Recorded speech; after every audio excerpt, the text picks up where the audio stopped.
From the cold void between the stars, something approaches. It isn't from our solar system. We know that much.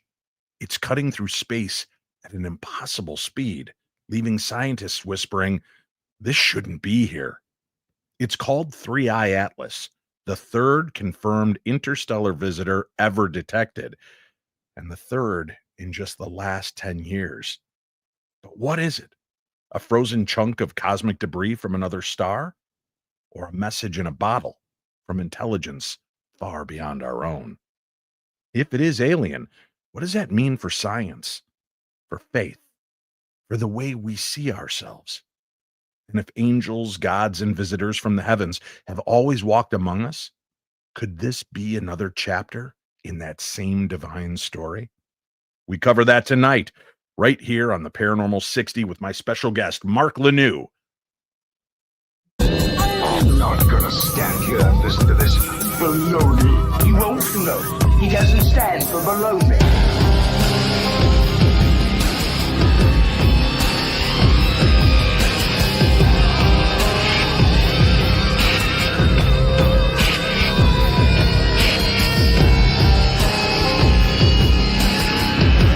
Sounds like a lot of supernatural baloney to me. Supernatural, perhaps. Baloney, perhaps not. Good evening, Darklings, and thank you so much for joining us this evening. My guest, Mark Lanoue, is back. He is a member of the NASA Human and Exploration and Development, NASA Commercial Space Centers, and NASA Long-Term Space Flight. He was inducted into the NASA Space Technology Hall of Fame in 2005, and in 2001, Mark was a part of high technology that was spun out through the NASA spin-off programs. And he is now a PhD candidate who works on projects related to sensors, nanomaterials, and planetary environments. He's here with us this evening as we delve into the very strange world of 3I Atlas. Mark, welcome back to the program, sir. Hey, Dave. How's it going, buddy? It's going well. Every day, man, there are people blasting 3I Atlas. They're talking about it on the news. They're talking about it on social media. I've kind of lost myself in following this because I'll start going down the rabbit hole only to realize some of these stories are complete and utter nonsense. And then I'll find a story that sounds even more rubbish and realize it's being spoken by a real scientist. And I realize, holy cow, this is more than I'm giving it credit for, but nobody seems on the same path. Everybody's got this divergent concept of what it is that we're dealing with. And that's why I wanted to invite you on the show tonight. Obviously, a man who's worked with NASA, has a science background and understanding. I thought it'd be fun to kind of talk about this, bounce off some thoughts and ideas, and see where this evening unfolds. Are you ready for that, Mark? Oh, absolutely. Now, this is the facts we know, all right? Stay with me on this, Darklings. Let's start with the solid ground before we step into the unknown. On July 1st of 2025, the Atlas survey system in Chile spotted an object racing through the sky on a path that didn't seem to make sense. It wasn't orbiting the sun. It wasn't looping like a comet should. Its orbit was hyperbolic, a clean in and out trajectory. That meant one thing. It's come from outside our solar system. Astronomers quickly confirmed, and this is what they've now named 3I Atlas, the third interstellar object ever seen, after Oumuamua in 2017 and Borisov in 2019. Telescopes, including Hubble and the James Webb Space Telescope, locked on. They saw outgassing jets, a bright contrail, a tail rich in carbon dioxide as well, signs of an active comet, but so far, so normal, except one thing. The rate of CO2 to water seems to be way off from this type of heavenly body streaking across our sky.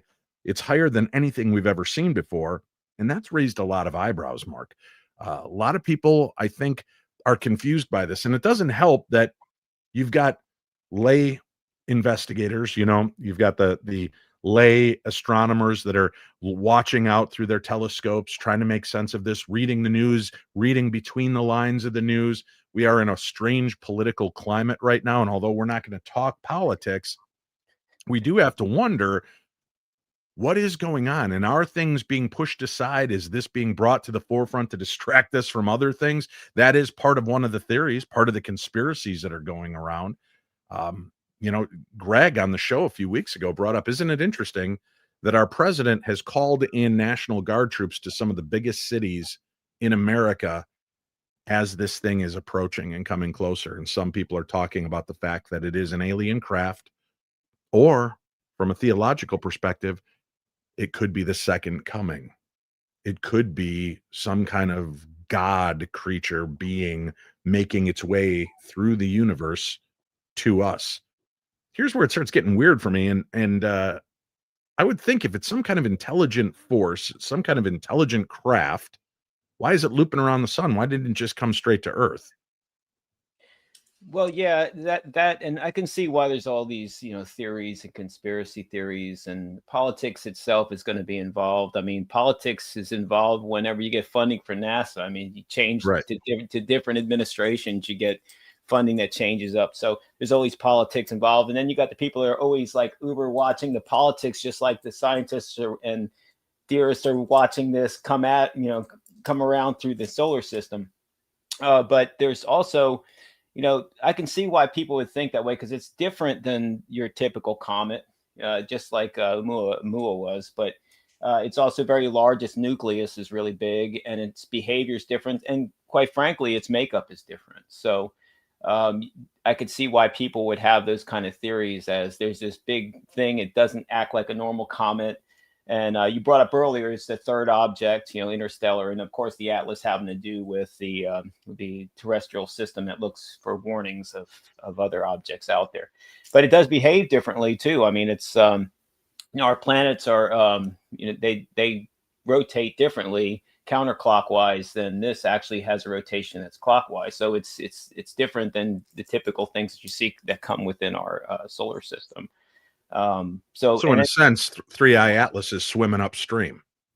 Yeah, pretty much. And, Okay. and it's behaving differently than your typical comet, and that also, and what people see also has to do with the alignment, so what's the alignment to our orbit versus its own alignment in its orbit. So those things would have you see different things, because the fact that the nucleus is so big. And there's, like you mentioned, the difference in how it's made up. Your typical comet, some dust, some ice, some rocks, some gases, and rock particulates, carbon dioxide, carbon monoxide, methane, and some ammonium. Where this one here has a different balance, and it has other types of things that they're picking up as signatures. You would also see some anomalies on the basis of how it's set up against the sun. So, like if you have one side that would melt differently than the other, it's kind of like the dark side of the moon thing, right? You're cold versus you're hot. And since it's made up of ice and water, you're going to get some way that it breaks up. So you're going to see jets, like you mentioned. You're going to see these jets that are going to come out from it in different ways based on how that's breaking up and how that's melting. It's stuff like that. So, well, I know there's been quite a bit of talk of, as it made its slingshot around the sun, they were all baffled because it suddenly picked up speed as though it now had direction and purpose. However, right. I am not a science-minded man, Mark.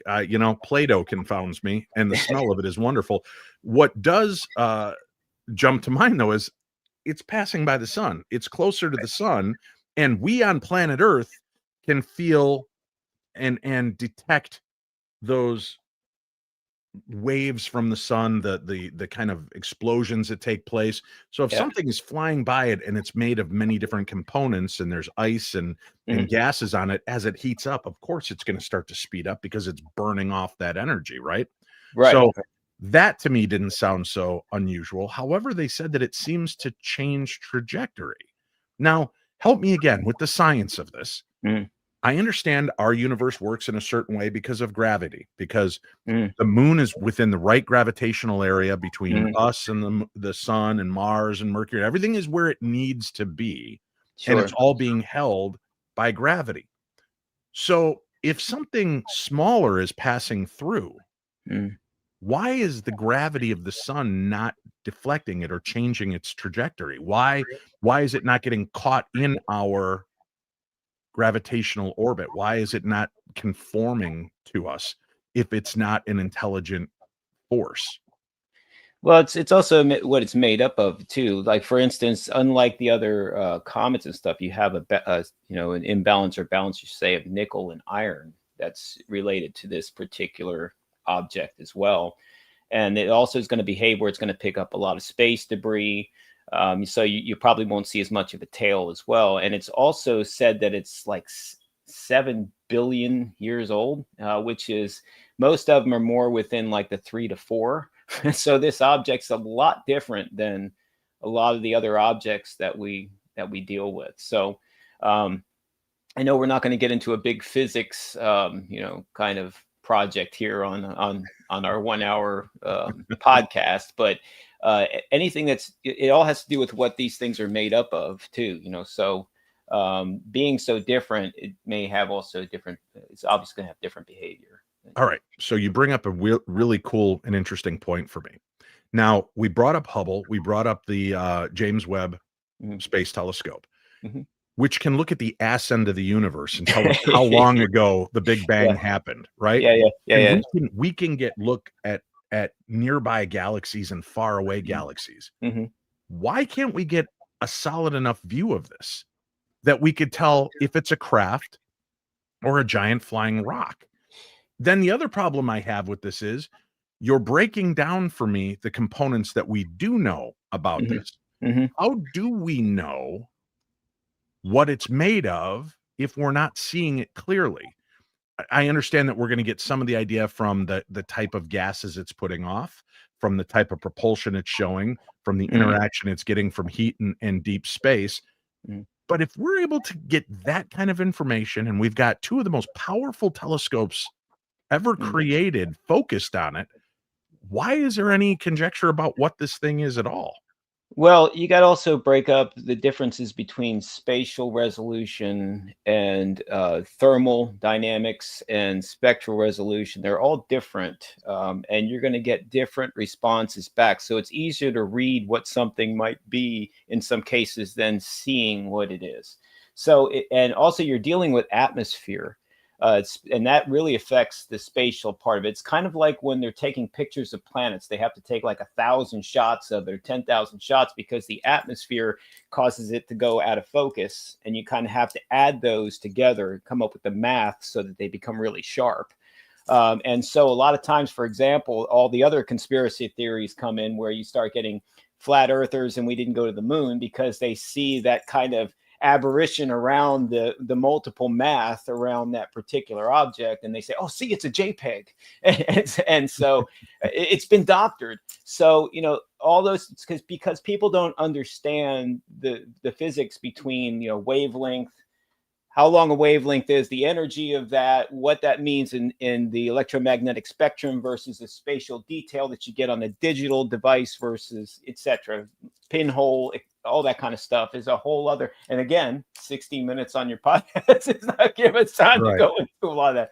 But that's kind of how you have to look at it, is that they have to break that up into different parts, and then to figure out it's easier to figure out what it's made up of than it is sometimes to see the spatial component of that. Does that make sense? Absolutely not. But I trust a man of science over my limited knowledge of conjunction junction being my my main learning. I loved it, man. I loved it. Let's look at the theories. The mainstream view of it, of course, the natural theory says it's just a comet ejected from another star system long ago, wandering for millions of years before passing through our neighborhood. And it fits the model. Interstellar comets are expected to be common.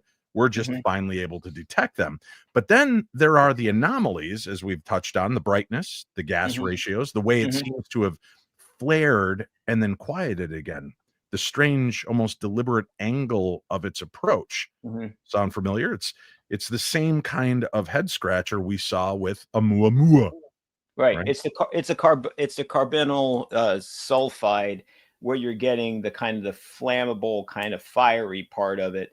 it's got this, it's like one atom of carbon, one atom of oxygen, and one atom of sulfur that becomes a linear molecule. But it's kind of similar in structure to carbon dioxide, except it's flammable. So you're getting this flammable effect, and so that's where you get this fiery kind of perspective.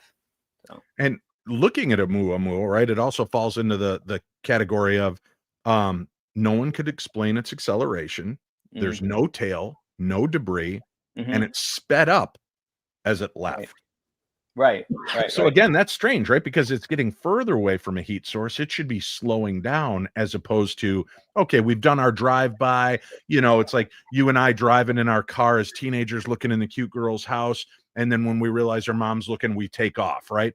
I'm just giving some people some context for this, but we're able to see that it's acting strangely. And you've got a Harvard professor, Avi Loeb, who is discussing this openly, believes that Oumuamua was most likely some kind of deep space probe that was, in fact, scanning us and scanning the areas because of the way that it acted. Now we've got 3i Atlas, which is doing similar things, but as I understand, is going to get closer to Earth, but it's not in an impact way. It's not coming towards us, at least 170 million miles. No, I don't think so. Right, but that's, again, are we being fed a certain line? We can go into the conspiracy as this rolls out. Sure. Because what do you tell the planet if this thing seems intelligent and has suddenly turned its focus on us? Now, by the time, my understanding, amateur astronomers will be able to detect if it's coming at us, it's too late anyway. Right. And then we're going to know within 2 to 3 days of what's going on. So you've got a lot of strange things going on with that. As I said, you've got Harvard astrophysicist Avi Loeb stirring the pot on this and suggesting 3i Atlas could be, quote, a piece of alien technology disguised as a comet. Now, that's also the kind of thinking that was part of the, and Professor Loeb, please forgive me for even bringing these things into alignment. I know you're a huge fan of the show, but here's something interesting. Isn't that the same concept that was going on with the Hale-Bopp comet and the Heaven's Gate worshipers? Is that they believe this was, in fact, an intelligent design craft that was hiding I guess drafting would be a good way to say it, right? For those that don't know, racetracks, when you've got a car in the lead, the car that gets behind it is called drafting, and it's got less resistance because the car in front of it is pulling the friction and opening that envelope of energy in front of them. So technically you have less rub against you as you're making your move. So it gives you the shot to move around, right? See, I do learn a few things once in a while, Mark, watching Speed Racer cartoons. But there is this consistency to the concept of what's going on, and that we're looking at something that seems to not adhere to science, but it adheres to science enough to maybe be a clever representation or fool us. Well, yeah, and that's that. When you say science, there's a difference. Like our science, we should say our science, because technically, even the physicists and stuff, we have laws, we have rules and stuff that they stick by. We have theories that they stick by, like Einstein's theories, until someone breaks those rules or theories and something new comes along, or new technology or whatever. And then that becomes our new science. Right. So if you have entities that have science far beyond us, that's their science. Sure, I'm sure they could mask their craft as a comet, right? So so there's always those possibilities, whether it's conspiracy theories or what have you. You always have to be kind of open-minded to what something could be, right? Now, it could also be in that vein of, it is a comet that a craft is manipulating, right? Yeah. However, you look at the fact that there was no tail and there is no debris. Therefore, we can see behind it. We can get enough, gather enough information. That's so it's not hiding. Like the Hale-Bopp comet had that long, prolonged tail. And the concept was that this craft was hiding within the debris field. That's right. Let's be nerds, like in Star Wars when they flew into the meteor field, right? And they're hiding amongst the meteor. Yeah. Bruce Willis is on there, I think. Yeah, He's, somewhere trying to blow shit he's up, drilling right? on it right now. Yeah, Right. yeah. And a lot of the scientists are just rolling their eyes at this idea. They Yeah, say it's yeah, all natural, yeah. outgassing, misread data, optical effects. But every time we find one of these interstellar wanderers, the patterns get weirder. And it's Yeah. interesting, Mark, that we've not seen any until the last decade. So actually, it's been about 8 years. We've seen 3 in Right. 8 years. Now, is that Right. because we've finally caught up to the technology to see these things? Or what I'm saying is when you start seeing these things coming in a pack and coming Right. pretty quickly one after another, it does start to make you question, is there more of an intelligent design to this? Sure. And I'm not too worried at the moment. I don't think we have to call like Agent J over or anything to really jump on this. But I think because of the fact that they're just coming in one at a time and they're not like coming close and like aligning around us, I think Right. I think we can be pretty comfortable right now if it were something that's manipulating them or what have you. It's kind of like throwing rocks, right? Yeah, watch this one. We're going to throw this one right by there a little, just that much, just to just to really wake them up.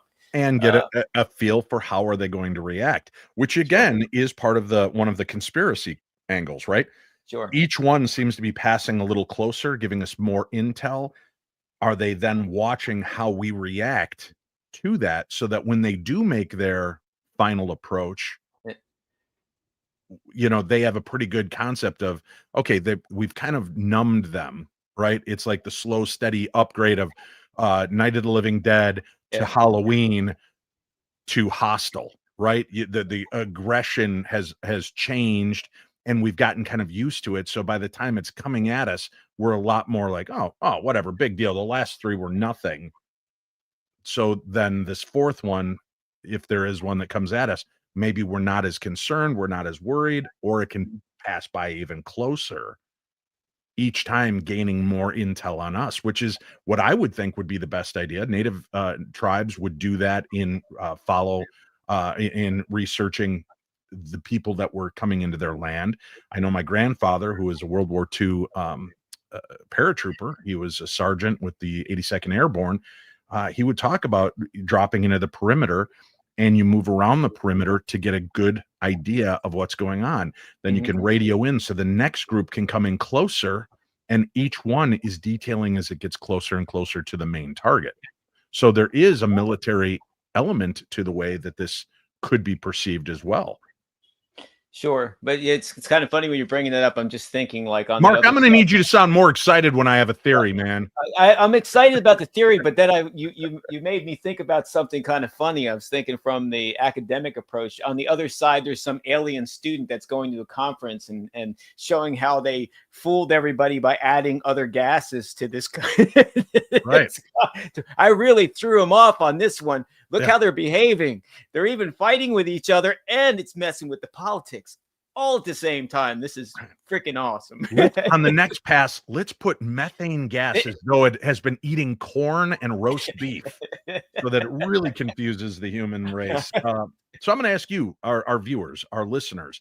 Obviously, those of you listening to the podcast version can't play along at home, but for those of you watching live right now, here's my question. If an alien civilization did send a probe across light years, how do you think we would recognize it? Would we even know? Would it glow, broadcast, or just drift quietly, recording, watching, waiting, right? And I think science has confuzzled us for so long. When you talk about the wow signal, right? This radio signal that pierced the veil of space and time and bow, hit us in a way that made us feel like something intelligent is communicating in this repeatable sense. And then you break down what science's version of the word radio signal means. It could just be magnetic detail coming off a passing comet or an asteroid. It doesn't mean, hi, this is Dave Schrader, and you're listening to WCCO radio, right? It's not a broadcast signal as much as it is a natural emission from a body that's moving through space. Well, what if it's dimensional Dave from the other side? It's inside of the comet that's actually say, hey, this My wife would be the first to tell you I would be the propulsion system. I'm full of a lot of gas, she likes to point out. But I'm asking the audience here now, honestly, what do you guys think? What do you think it would look like? And would we even recognize? Because again, we're looking for something sci-fi. We're looking for big, bright, shiny. This thing is being described as kind of rock looking, but smooth. It's got many different dimensions to the look of it as well, right? We're trying to apply our knowledge or our understanding to something we have no concept of. And their science, right, doesn't have to align with our science. Our understanding of physics is only limited by our understanding of physics. They may be light years ahead of us in that department and understand how to break the barriers and dimensions and speed so that they can get from one place to another and do these type of things. That's kind of an open-ended question for you, Mark, because they can't hear the people typing responses. What's your thought on something like that? Well, that's anything in my mind, anything's a possibility. The fact of the matter is that there's also like debating sides of things. You brought up the one astronomer from Israel, or the Harvard person there. Oh, it looks like we got a response here. Yeah, from somebody. Kitty Catty Whack says, in this point of time, I don't think we would recognize it, and it would be something that wouldn't be noticeable to draw attention. Unless, like I mentioned, it's going to do this in a way that's going to kind of soften us for getting closer and closer, because every time it's just a rock moving through space. That cuckoo Avi Loeb doesn't know what he's talking about. But sometimes the guy banging the drum the loudest might have a good insight into what's taking place. So they're like over there making metamaterials and putting all these gases together so they can figure out what's the best one they're going to send over here to really throw us off. Because this one behaves a lot differently too, not just because of its trajectory to the orbit, and it's made up in a way to where it's so old and it's got this of nickel and iron that it's obviously picking up probably a lot of space debris as well, which is kind of collecting around that, which would also break down the tail perspective of the comet. But we also have the fact that they say that it came from a very radioactive, where it came from was very radioactive as well. So this one has a lot of different details to it than a lot of the others. So going to your theory, it's like this is their next iteration, right? Right. So, well, and if you look historically at the way craft have been spoken about, even in the Bible, there are references of strange flying craft. Some are referred to as chariots of fire. Some are referred to as like a giant plank of wood that hovers inside the clouds and would give the children of Israel cloud cover for the hot beating sun, protect them from certain things, and from time to time would land on the ground. It would boom loud noise from above, right? So, I mean, these craft would change. Listen, we're changing our vehicles every other year, right? So it's not, I mean, and when you look at what we went to the moon in the 1960s or into space with to what we have now, right? I mean, why wouldn't somebody that's developing at a much more rapid pace be changing and always altering this? They would be, and really throw a wrench in as we could bring all the other theories, and maybe then again it's just a dimensional passage of ourselves that with higher technology of coming back around to mess with us again. That would make sense, right? Because right now what we know. And this is, again, let me get just nerdy, right? Predator alien movies, right? The Predator realizes the alien blood can burn through anything except itself. So what it does is it makes a shield out of the alien's head, right? So if you're going to take something and put it into space, interstellar, we're using the best technology and panels we can create. And we see the systemic flaws in them because we've seen the Challenger explosion and other problems. Why not wrap them in debris that we know makes it from one end of the galaxy to the other? Why not use that nickel and and basalt or whatever else is creating the shell, the outer shell, because that is what's going to hold up the best in a long distance flight. Yeah, sure. It's You sound as dismissive as my 8th grade science teacher. Yeah, sure, Dave. I do like the shield idea, though. But you got to put a nice big logo on the front. Yeah. E. Dungarian says that's a good point, Dave. Thank you. There you go. Somebody gets me. There you go. He'll probably flip on me because I probably said his name wrong, but I did my very best. Ed Ungarian. Maybe that's the way I was. Ed Ungarian. Yeah. Wait, Kitty Cat Whack has another bit. Of course, those people would be like everyone here in the chat and other channels with these discussions. I've brought up topics to others and have no clue what I'm talking about, right?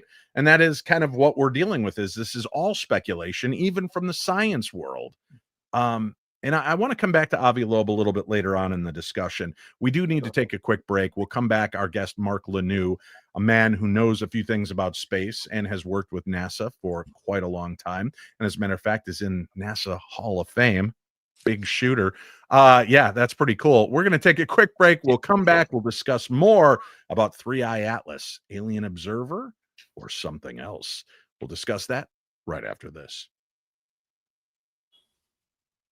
Hey, beautiful souls. Winnie Schrader here from Love and Lotus Tarot, your guide through the energy shifts, emotional waves, and the cosmic chaos we've all been feeling lately. I mean, let's be real for a second. The world feels loud right now, right? There's so much noise, so much tension, so much uncertainty. Between the news, social media, and just trying to keep up with life, it's easy to feel like you're stuck on this never-ending roller coaster that just won't slow down. But here's the thing. Even though we can't control the outside chaos, we can learn to navigate through it. And that's where I come in. I mean, lately, have you been feeling like everything is happening to you instead of for you? Are you finding it hard to stay grounded when everyone seems just as ungrounded as you are? Or maybe you've been questioning your direction, wondering if the path you are on still aligns with who you are becoming. If any of this hits home, this is for you. It's like we're all trying to move forward, but the universe keeps throwing us stupid curveballs. But here's your reminder. You are not powerless. So all you got to do is reach out and book a reading with me today so I can help you navigate through those troubled waters and gain back control of your life. You can book a reading today. Just visit me at lovelotustarot.com. Again, book a reading with me today at lovelotustarot.com. Hey, big news, my friends. The wonder of Wales. No, not the sea creatures, the country. You can join me next October 25th through November 2nd, 2026, as we head off to Wales to investigate claims of the strange and supernatural. That is, if we survive 3i Atlas, of course. But I'm going to assume that we will, because we've got great minds like Mark Lanoue working on it and figuring out a way to get nanotechnology up there to distract and deflect these craft. But if you'd like to go with me to Wales and get a chance to see haunted castles, UFO hotspots, monster sightings, and more, there's only a few spots that remain open. We blew through the first 21 spots. There's only 4 left. Just you, me, and 25 of my closest friends as we travel the world together. And you'll also get to be on board with the Colonel and Chachi. They're both going to be there and having a great time with us. You should join us too. More information at darknessevents.com. That's darknessevents.com. You'll also find all the other cool places you can see me between now and the end of 2026. That's darknessevents.com. Mark Alan Lanoue, our guest. Mark, we're talking about obviously 3i Atlas. It's in the news. It's everywhere. It's pop culture. They're talking about it on shows like Saturday Night Live. They're talking about it on Joe Rogan's podcast. Science is talking about it. Comedians are talking about it. And now great minds like Dave Schrader and Mark Lanoue are talking about it. Yeah, but they even pulled the Kardashian into it. Oh, I mean, no. I don't know what that means, but yeah, I'm with you. No, there was a talk about, even with that Avi Loeb, they were he's talking about the fact that the NASA administrator was talking with the Kardashian before they were giving away information. Oh, good God. Well, let's do this. Let's for those of you that are having a hard time believing it's anything but an interstellar space rock, words is hard. Interstellar space dock, interstellar space rock. That is harder to say than you Well, think it it may is. dock somewhere at some point, so Yeah, it's all right. exactly. Let's suspend disbelief for a moment. Let's say 3i Atlas is artificial, alien technology. What changes? First, everything, right? The discovery of extraterrestrial technology would be the biggest paradigm shift in human history. It would prove we are not alone, not in theory, but in hard data. And that's a truth that could both unite and terrify the world below. Governments would scramble. Scientists are going to race to try to understand what it is that's going on and what this means. Religion might wrestle to try to interpret it. And because suddenly every scripture that speaks of beings from the heavens, angels, watchers, messengers, would sound a little less mythical and a lot more historical, right? Putting things into a totally different skew and perspective for us. So would humanity panic, Mark? Do you think that we are in a place in history and society where if we finally admitted openly they are here and they are coming, we are going to go into full-fledged burn down mode? Yeah, I think some would. A lot would probably. Yeah. There are some that there are some like believers like me, that if God makes us here, I mean, I'm sure He can make creatures somewhere else too. So you make everything. So, but I certainly don't want Him coming here and taking us over and blowing anything up. So No, right. Obviously, that's it. But here's the whole point to that, right? People have this internal fear because of Hollywood. Mhm. I'm going to lean more into the ET spectrum, that I would guess that by now the damage would have been done. They would have come for us. They would have taken what they wanted. Now, some will say, well, that has been happening, Dave. There are people being abducted. They've come for our resources. The Anunnaki, they believe, was coming to mine our gold and take our women and, create these species on our planet that could help them in building and mining and doing all the things that they were doing.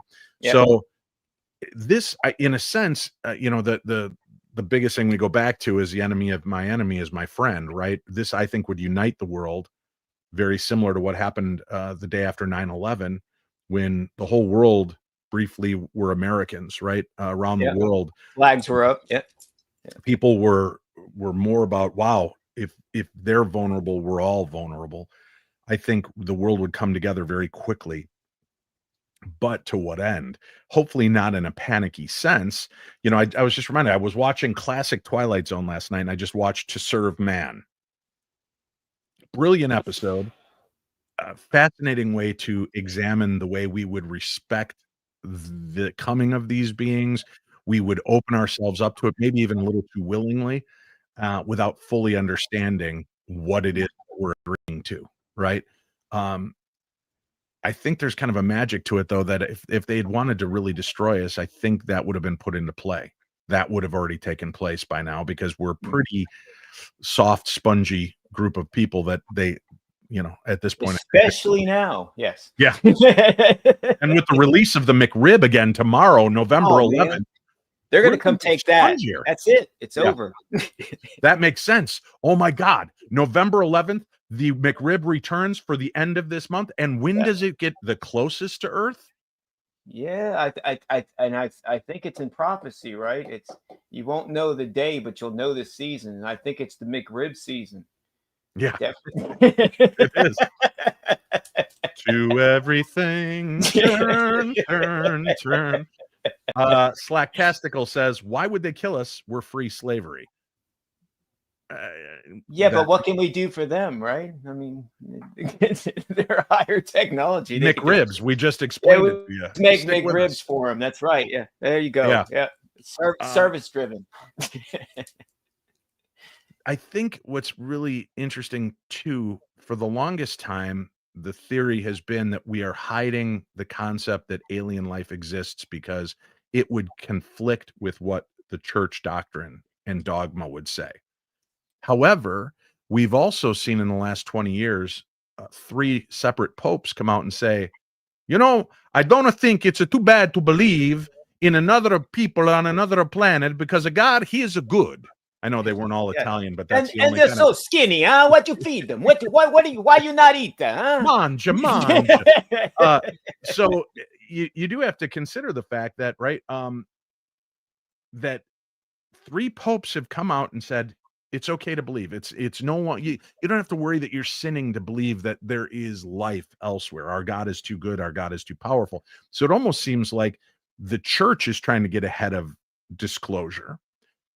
When you look at the fact that the Vatican has one of the best and most up-to-date and high-tech observatories, I was just if about to bring that up. Yeah. if Go they ahead. firmly believed we were it, Yeah. why would they be searching the heavens? Is it a hope to peek through the eye hole of the cosmic closet door and see God, in the bath? I don't know. I don't know why they would be watching the sky, but it's obvious to me that it's because they always knew that there's something else out there. Sure. And there's a lot of other things like, like you were mentioning earlier, like the Nephilim and all those kind of things. So there's a lot of things that people like go, oh, well, those are just stories. But really, did they happen? There were giants in those days. So there's a lot of that kind of stuff. So And the fact that you can actually there's proof of giants, right? There are that's right. Yeah. unbelievable footprints that have been left behind. There are large shoes that are like size 32 shoes and insane things. Yeah. Gary is trying to challenge the host of this show, Gary T. Neal, and he says, weren't the last 3 popes German, Argentinian, and American? Why an Italian accent? Because I can't do German, Argentinian, or American. Okay, Gary T. Neal. And where from in America? Because there's all kinds of dialects. Teresa is Teresa if you go somewhere else. So you got to kind of it is Teresa. Yeah. You have to kind of pick out which one. I do have to apologize. My accent choice is stupid, but it's in Italy, so I'm going with that. Pope Boyardee is my Pope Boyardee. Now this is where it gets interesting to me. For centuries, religion has told us that beings from the heavens have visited Earth. Messengers of God, angels, fallen ones, chariots of fire in the sky. And if we strip away the poetry, we strip away how somebody that has no relationship concept to explain something, it does seem like we've been road mapping visitation for a very long time. Where do you stand on that, Mark? I mean, if we look past 3i Atlas, Oumuamua, we look past the things that have been out there, do you believe that we have been sending signals to ourselves to the future the whole time, relating these stories in the best possible way we could, in the only way we could explain something to the limited knowledge we had back then?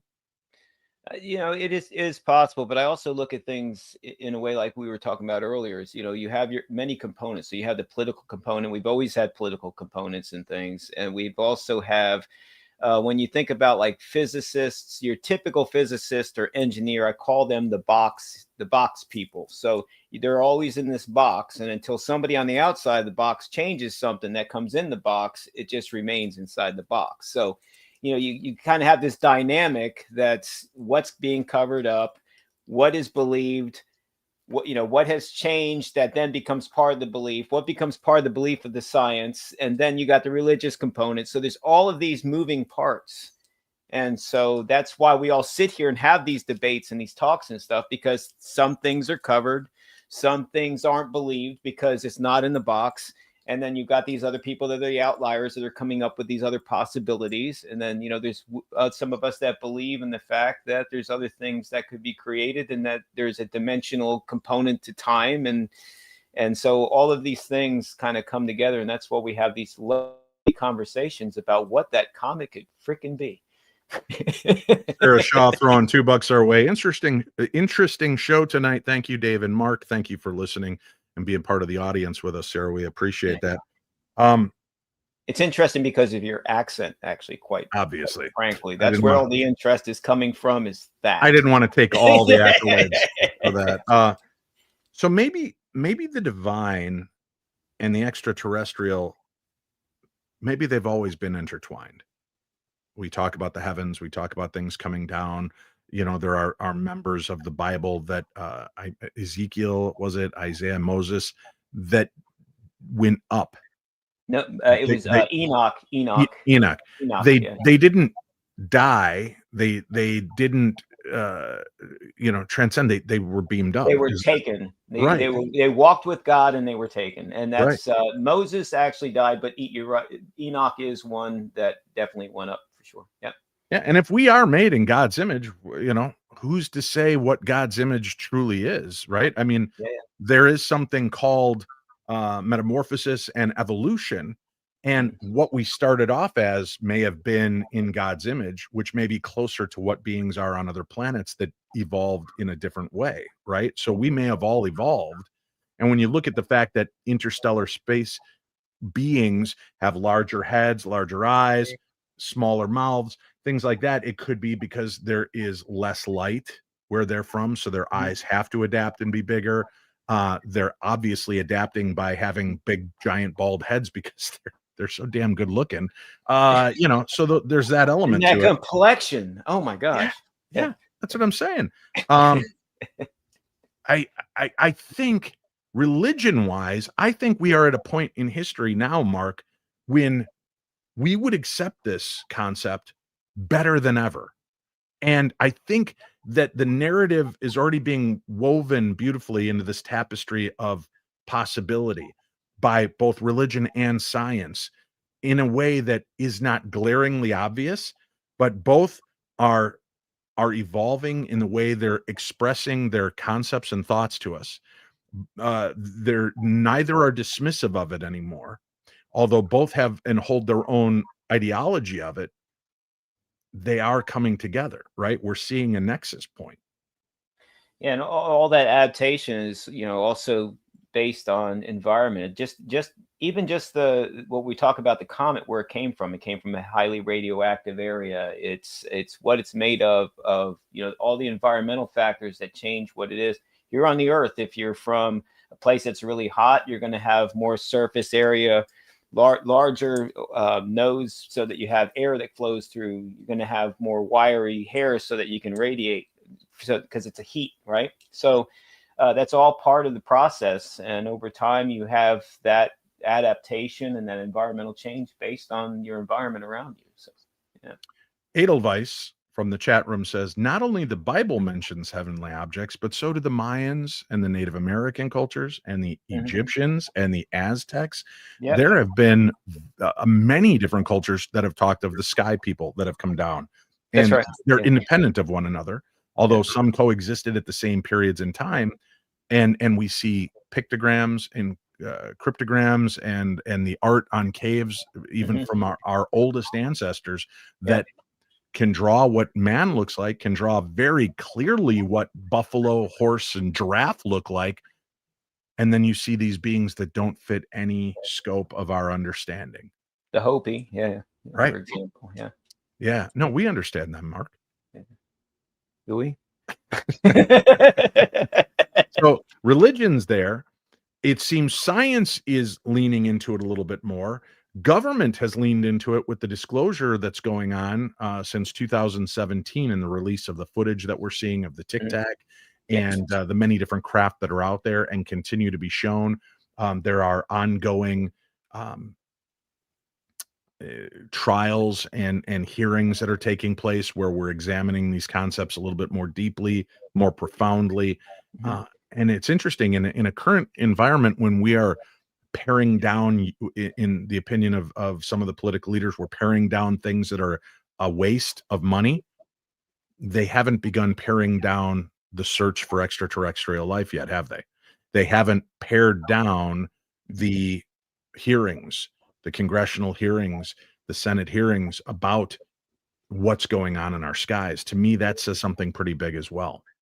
Well, the technology too, we have a long way to go. We can't even see to the bottom of our ocean even. So, I mean, it's so right here on the planet, we can't even see to the depths of where we'd like to see. Because, obviously, just like stuff outside of our atmosphere, there's things that people are seeing that are coming out of our oceans and stuff. So that's pretty much where we're at. We're kind of confined to our technology and our ability to see things and detect things. So, and then the rest of it's just left to speculation or theory as well, because we don't have those pieces. We don't have all the math. We don't have all the variables that fit in at this Not point. yet. Right, Not but yet. Not yet. We're working on it, but and maybe that's what they're doing too in these drive-bys, is giving us the opportunity to get the science up to understand what's coming, yeah. And to look at these understand dummies. They haven't figured it out yet. Yeah. Just fly on by Yeah. and give Hey, them a Mark. little bit of a dose. Dave, Mark, fly a little closer this time. Put the top down, right? Yeah. The rag top down so they can watch our hair blow, right? Yeah, I'm hiding the hair right now. Yeah, me too. Yeah, under my arm and in my nose. That's where mine is mostly hidden. Uh, do you think religion would collapse on the whole, or do you think they would rejoice and this would be something that would bolster the dogma of religion? Uh, No, a true believer would know that God creates everything, right? So the ones that truly believe would I don't think would collapse under that. I mean, because the fact that well, look, he made something else, and there it is, And so I don't believe that the ones that truly believe that there is a God, omnipotent God that created everything would well, look, even in banish their faith. So, even in the Bible, the reference is there should be no other gods before me. So yeah. that's accepting that there are other gods. What are gods? Gods are things that are above us, have a bigger and better understanding of things, right? So the concept is that these interplanetary beings could be the gods that we've always been in contact with. From a perspective of whenever you're talking about history, where they talk about the gods that come down from the heavens and stuff. Yeah, well, yeah, sure. I mean, that's obviously a possibility, right? So, Right. because we don't know. All we know is our limited understanding until that wisdom's given to you, and then we have to translate everything else. And man has a way of translating things in a way that make them feel comfortable, in a way that says, I believe that's what it is, and I'm sticking by it. It doesn't matter if it's politics or religion or anything else. You're sticking right to that until somebody goes and gives you a dose of reality, so. Let's do this. We're going to take our final break. We'll come back, some closing thoughts and ideas, concepts. Watch in the chat room, folks. If you have some other ideas, things that maybe Mark and I have not even touched on tonight. And as Mark said at the beginning of the show, it's hard in 1 hour to fully develop each one of these concepts. I wanted to touch on them tonight to get the conversation going. I do have, just so we're clear, I do have an invitation out to Professor Avi Loeb to join me, hopefully on an upcoming WCCO episode of Paranormal 360. So for those of you that don't know, I also host a radio show Sunday nights, 7 to 9 p.m. Central on WCCO Radio in Minneapolis. You can listen to it because it streams worldwide live. And then you can also find it by subscribing to Paranormal 360, the numbers, Paranormal 360, and follow on those programs. And make sure you also subscribe to this program, the Paranormal 60. I see that we have a bunch of new Darklings that have entered the fray and into our chat room. Welcome to the program. Welcome to the show. We'll be back with more right after this.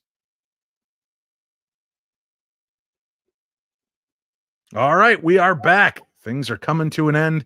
Mark Lanoue, our guest. I don't claim to know what 3i Atlas is. My guest does not claim to have the definitive idea. We wanted to discuss possibilities. We wanted to discuss the concepts, the conspiracies, the things that are going on out there. I think as we discuss Avi Loeb, it's easy to maybe dismiss him summarily because, well, he's crazy. This is insane. Or is this man brilliant in a way that he's bringing more people to examine bigger concepts than what we already believe? And although he may not truly believe these are extraterrestrial beings or craft, he is getting more people to open their minds and eyes and turn their gaze to the stars, which is important because that is, as we know, the final frontier, right? And that's, to me, a pretty interesting concept. Every time something mysterious does drift through our sky, we're forced to look beyond our telescopes and into ourselves. I think there's a lot yet to be discovered out there. I hope that these moments in history when something shakes us out of our slumber, out of our comas and our haze of anguish and distress or euphoria and joy and self-entitlement, it reminds us that there are bigger things and bigger concepts in the world around us. I really appreciate that Avi Loeb takes a stand and challenges us to think more, that even Neil deGrasse Tyson does the same in different ways. And although they may all not see eye to eye on things, the concept is there's real magic in exploring the concepts that are around us on a daily basis. I mean, did you ever think for a moment, Mark Allen Lanoue, when you were 8-year-old Mark Allen Lanoue with your Peter Criss makeup on, that someday you would be in the NASA Hall of Fame? No, not at all. I didn't even think that when I was touring around with my rock band in the 90s. There was not even in my head that I was going to be doing anything like that. So, no. So it Big- shows you how easy paradigms can shift and how easy we can slip into those new paradigms if we allow ourselves to be open to it. Because had Sure. you just stuck in that rock and roll mindset, you might have missed the window to explore and expand your universe in a much bigger, broader way.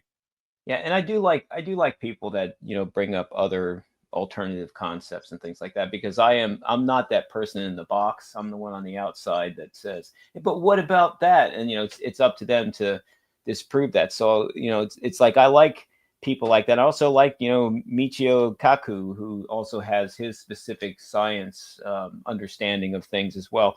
I have to tell you a quick funny story about that, though. Please.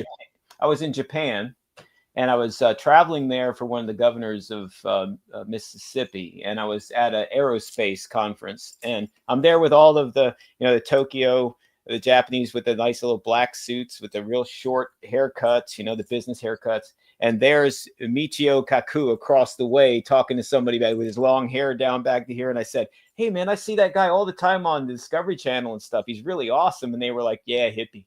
They called him a hippie. I was like, I just totally blew my mind. I thought it was, anyway, I had to bring that up because I thought about that when I was talking and thinking about him. But yeah, that's I agree with you. I think that it's important that other people bring up other possibilities and make people think. So Mark is also the host of the Gemini Mind. Tell people a little bit about the Gemini Mind and how they can find you, Mark. yeah, so you can come to my website, www.markalanlanoue.com, and the Gemini Mind have a podcast. I have a blog. The podcast will be coming out sometime later this month. And so I've got all my music there. I've got my theories. I've got some really a cool page. It's random theories where I have theories and I run them through AI to see what AI thinks about my theories. Kind of cool stuff like that. So, but yeah, that's my moniker, and that's where it all is. And you can find me. You can find Dave there, man. I got pictures of your beautiful host over here on that page too. So. And again, Mark is a regular contributor to the show. Not only will you find him in the chat room most Monday and Wednesday nights, but you can also hear some of his music appear on this program. As a matter of fact, we've been lucky enough to premiere a few of his songs when he releases them. He is a brilliant musician who works in not one, but two, maybe 3, 4, 5 bands. Just depends on the day of the week. Tell him a little bit about the music you got coming up and what people can look for to start tuning into Mark Allen Lanoue. Yeah, so what's cool is I'm working on a solo album right now, and Bumblefoot from Guns N' Roses and Sons of Apollo, he played a beautiful solo on a song that I wrote for my wife who passed away last April. And I've also got other guests like Shane Keister, who played with Elvis Presley. He's going to be playing on one of my tunes. He was with Atlantic Records. I've got Steve Blaze from Lillian Axe is going to be playing on some stuff. So I got a bunch of stars that are coming in and playing on it. You can also check out my band's Fiction 6. I have 3 albums, a bunch of rock stars that got together and decided to do some cool progressive music. And I have my band Kick the Wicked, so you can check that out as well. And I should be we're trying to get some gigs overseas for some festivals with the Gemini Mind. It's going to be the name of the band. So lots going on. Yeah. Mark, as always, brother, thank you so much for coming on and sharing some of your insights and thoughts with me. Thank you, Dave. And I tried not to make fun of the accent and, the shield. I think some nanomaterials could work really well for some cool shields, man. So I agree. think about that. Mark Allen Lanoue, our guest. You can find more information on Mark on the program guide. We have that detailed out. Don't go to bed tonight in a place of confoundment. Go to bed with a place of wonder. Allow your mind to expand, your concepts and beliefs to open up, because the messages out there, the things that are making themselves known to us now, are doing so for a reason. And it gives us a chance to look more into ourselves. Are you ready for that moment when the world breaks open and we realize we're not alone? Maybe that's the real message, to remind us that the unknown isn't out there to scare us. It's out there to help us grow, to make us ask bigger questions, to stretch our definition of creation, and to remind us that faith and science were never enemies. They're just two eyes looking at the same mystery from different angles.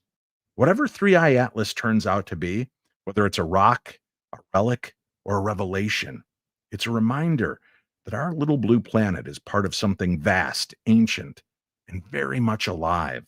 And maybe, just maybe, we're not the first ones to look up and wonder who else is watching. I'm Dave Schrader, and for our guest, Mark Lanoue, thank you for tuning in to the very best in paranormal programming. We'll be back Wednesday with more right here on your Paranormal 60.